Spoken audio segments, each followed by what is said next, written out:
આમ આદમી પાર્ટીની મુશ્કેલીમાં દિવસે ને દિવસે વધારો થતો હોય એવા બનાવો સામે આવતા હોય છે। થોડા સમય પહેલા એક બનાવ સામે આવ્યો હતો જેમાં વડોદરાના આમ આદમી પાર્ટીના પ્રમુખ અશોક ઓઝા અને આણંદના નીતિન પટેલની જે છે ધરપકડ કરવામાં આવી હતી અને આ તમામ મામલાને લઈ હવે આમ આદમી પાર્ટીના નેતા દ્વારા મોટા ખુલાસા કરવામાં આવ્યા છે। શું ને સમગ્ર મામલો તેના વિશે વિગતે ચર્ચા કરીશું। નમસ્કાર, હું છું પ્રથમ મોદી, આપ જોઈ રહ્યા છો નિર્ભય ન્યૂઝ। થોડા સમય પહેલા અરવિંદ કેજરીવાલના એક ટ્વીટના કારણે આખો મામલો જે છે સામે આવ્યો હતો। અરવિંદ કેજરીવાલ દ્વારા એક ટ્વીટ કરવામાં આવ્યું હતું કે જેમના દ્વારા કહેવામાં આવ્યું હતું કે આમ આદમી પાર્ટીના કાર્યકરોને આઈબીના અધિકારી બનીને કોઈક ફોન કરે છે અને ડરાવવા ધમકાવવાનો પ્રયાસ કરવામાં આવે છે। જે બાદ પોલીસ તપાસ થાય છે અને પોલીસ તપાસમાં ધમકાવા હાઈ પ્રોફાઇલ મામલામાં આણંદના સાયબર ક્રાઇમ પોલીસ દ્વારા મોટી કાર્યવાહી હાથ ધરવામાં આવે છે। પોલીસે વડોદરાના આમ આદમી પાર્ટીના પ્રમુખ અને અશોક ઓઝા અને જોવા જઈએ તો બીજા નીતિન પટેલની જે છે આ મામલામાં સત્તાવાર રીતે ધરપકડ કરી અને તેના જ કારણે રાજકારણ ગરમાયું હતું। અને હવે આ મામલાને લઈ જોવા જઈએ તો હવે આમ આદમી પાર્ટીના પ્રદેશ મહામંત્રી મનોજ સોરઠિયાની પ્રતિક્રિયા સામે આવી છે અને તેમણે ભાજપ પર આ મામલે આક્ષેપો લગાવવામાં આવ્યા છે। સૌ પહેલા તેમના દ્વારા શું કહેવામાં આવ્યું છે તે સાંભળી લઈએ। નમસ્કાર, હું આમ આદમી પાર્ટીમાંથી મનોજ સોરઠિયા। આજે ગુજરાતની અંદર લોકો, ખેડૂતો, યુવાનો, વિદ્યાર્થીઓ, મહિલાઓ તમામ લોકો છેલ્લા 30 વર્ષથી ભારતીય જનતા પાર્ટીના શાસનથી પરેશાન છે, ભારતીય જનતા પાર્ટીની તાનાશાહીથી પરેશાન છે। એવા સમયમાં આમ આદમી પાર્ટી ગુજરાતની અંદર ધીમે ધીમે લોકોની પસંદ બની રહી છે।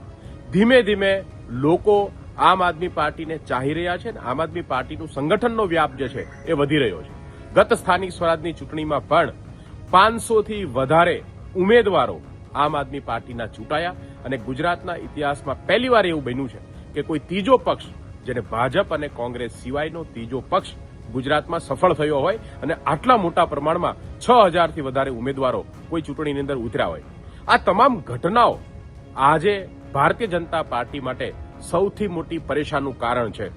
એમને પરેશાની એ નથી કે ગુજરાતના લોકોને સુવિધાઓ નથી મળતી, એમની પરેશાની એ નથી કે ગુજરાતની અંદર ખેડૂતોને ડીઝલ નથી મળતું, મોંઘવારી વધી છે, લોકો પરેશાન છે, નીટના પેપર લીક થાય છે, આ એમને બિલકુલ પરેશાની નથી।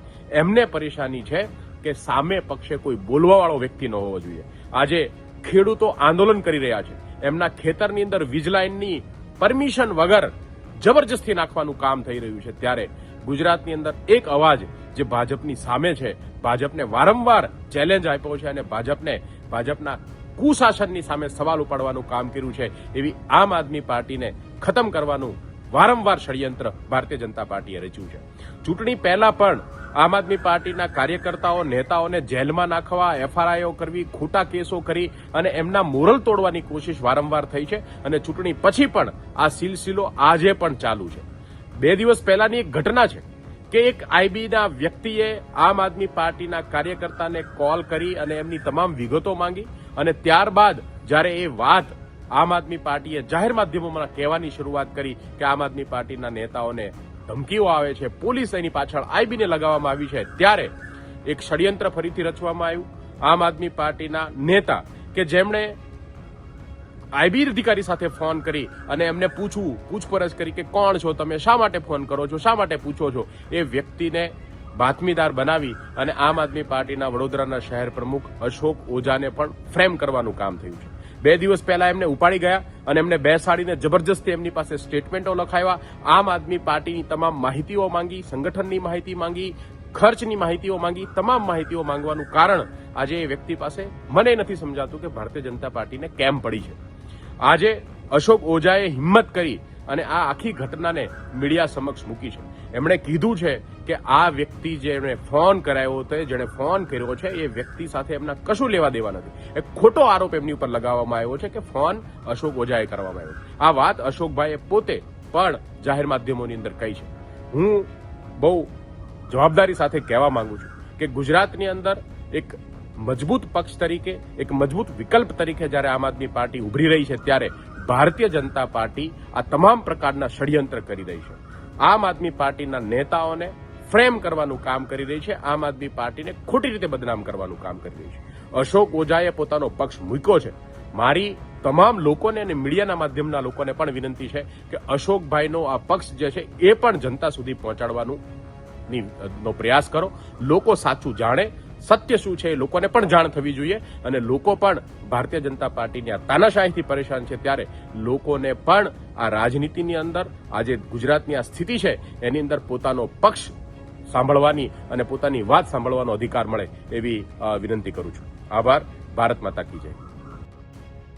અહીંયા જે રીતે તમે મનોજ સોરઠિયાને સાંભળ્યા અને તેમના દ્વારા વાત એવી કહેવામાં આવી રહી છે કે અહીંયા ક્યાંક ને ક્યાંક આમ આદમી પાર્ટીને ખોટો ફસાવાનું, સમાજમાં તેમનું નામ ખરાબ કરવાનું કામ ભારતીય જનતા પાર્ટી દ્વારા કરવામાં આવ્યું છે.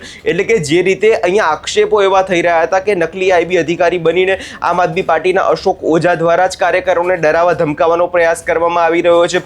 જોવા જઈએ તો પાર્ટીની અંદરના ડખા જે છે બહાર આવતા હોય એવું ચિત્ર સામે આવ્યું હતું. પરંતુ આ તમામ બાબતોને આમ આદમી પાર્ટીના મનોજ સોરઠિયા દ્વારા નકારી કાઢવામાં આવી છે અને કહી દેવામાં આવ્યું છે કે આ તો ભારતીય જનતા પાર્ટી દ્વારા જ રચવામાં આવેલું એક કાવતરું છે, જેના કારણે આમ આદમી પાર્ટી જે છે પાછળ ધકેલાઈ જાય. હવે આ તમામ બાબતોમાં તમારો શું અભિપ્રાય છે અમને કમેન્ટ કરી ચોક્કસથી જણાવજો. અમારી ચેનલ નિર્ભય ન્યૂઝને લાઇક, શેર અને સબસ્ક્રાઇબ કરવાનું ભૂલશો નહીં.